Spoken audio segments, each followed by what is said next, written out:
Hi అండి, ఎలా ఉన్నారు? Welcome to Shivakumari kitchen.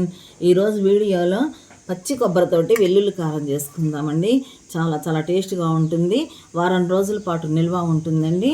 ఇప్పుడు ఇది టిఫిన్స్లోకి కానీ రైస్లోకి కానీ చాలా చాలా బాగుంటుంది.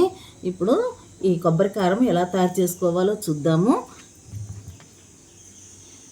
చూడండి, కొబ్బరి చిప్పలు తీసుకున్నాం కదా, ఒక పచ్చి కొబ్బరి చిప్పలు తీసుకున్నాం కదా.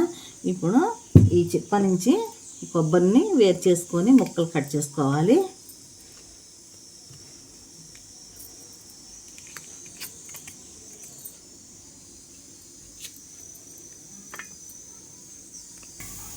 చూడండి, మనము కొబ్బరి చిప్ప నుంచి చక్కగా ఇట్లా సన్న సన్న ముక్కలుగా కట్ చేసి పెట్టుకున్నాము.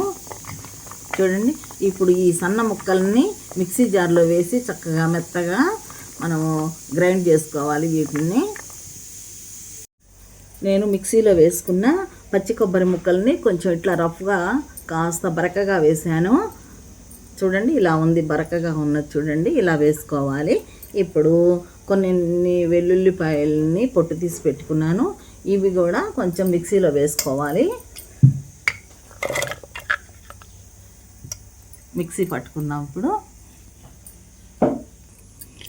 ఈ వెల్లుల్లి కారం చక్కగా వెల్లుల్లిపాయ పేస్ట్ చేశాను, ఒక బౌల్లో వేసుకుంటున్నాను. ఈ కొబ్బరి కారం ఎలా తయారు చేసుకోవాలో చూద్దాము. స్టవ్ వెలిగించి బాండీ పెట్టానండి. ఇప్పుడు ఆయిల్ వేస్తున్నాను. 1/2 కప్పు ఆయిల్ వేసాను.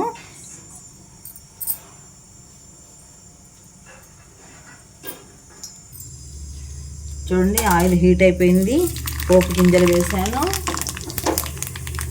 అలాగే ఎండుమిరపకాయలు వేస్తున్నాను. చూడండి, చిట్టపట్లాడుతూ చక్కగా వేగిపోయాయి. ఇప్పుడు కాస్త కరివేపాకు వేస్తున్నాను.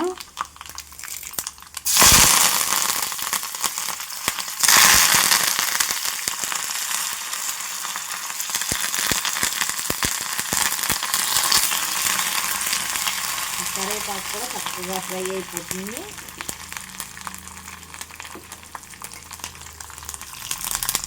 ఇప్పుడు మిక్సీలో వేసి పెట్టుకున్న కొబ్బరి తురుగును వేసేస్తున్నాను.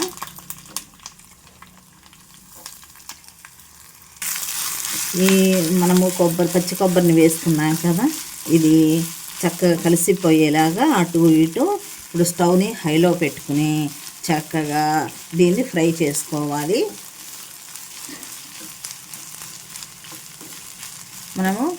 మనము గోధుమ రంగు వచ్చేలాగా ఈ పచ్చి కొబ్బరిని చక్కగా వేయించేసుకోవాలన్నమాట.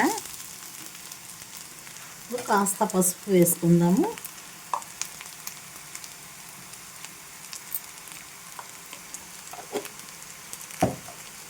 ఈ పసుపు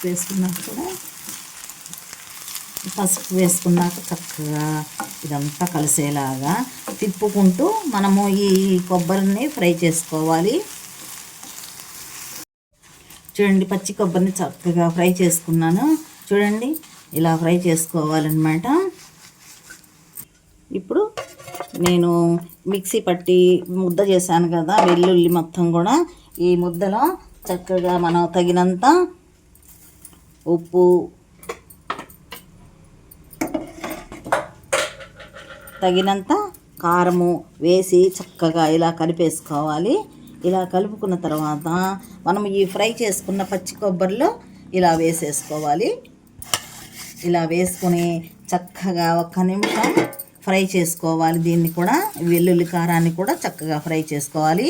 ఈ కొబ్బరి తురుములో అంతా కలిసేలాగా మొత్తం మనం కలుపుకుంటూ ఇలా ఫ్రై చేసుకోవాలన్నమాట.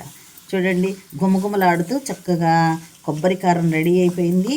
ఇది వారం రోజులు 10 రోజులు మనకి చక్కగా నిల్వ ఉంటుంది. బయట ఉంచుకున్నా కూడా నిల్వ ఉంటుంది. మనం అన్ని రకాల టిఫిన్లలోకి వేసుకోవచ్చు. చాలా చాలా రుచిగా ఉంటుంది. స్టవ్ ఆఫ్ చేస్తున్నానండి. సర్వింగ్ బౌల్లో పెట్టేసుకుందాము.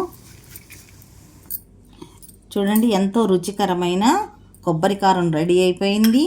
చాలా చాలా టేస్ట్గా ఉంటుంది. మీకు అందరికీ నచ్చుతుందని అనుకుంటాను. నచ్చినట్లయితే లైక్ చేయండి, షేర్ చేయండి. మరొక మంచి రెసిపీతో కలుద్దామండి. Thank you.